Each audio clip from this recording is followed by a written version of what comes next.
我是芭比，美食博主。说到闻起来臭、吃起来香的代表，大家一定不会错过臭豆腐。炸着吃之外，它和毛豆、肉米蒸一下也是一绝。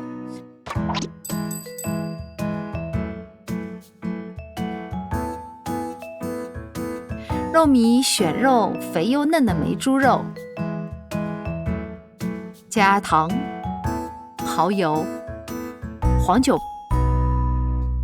再用葱姜水拌匀，稍加腌制入味。毛豆米焯一下水，切碎备用。臭豆腐挑越臭的越好，也要捣碎。加入腌好的肉末，毛豆碎，搅拌均匀。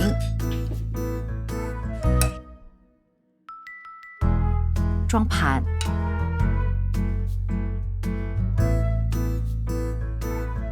为了增加味道，还可以加些剁椒，用蚝油拌一下更鲜美，色泽也好看。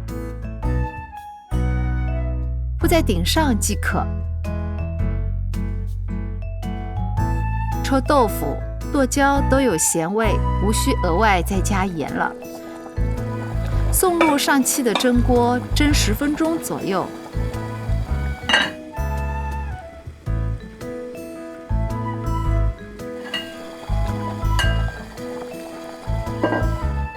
最后撒一小葱末，淋一勺滚油。这道咸鲜味美的剁椒毛豆蒸臭豆腐就做好了。它超级下饭，容易引发真香警告哦。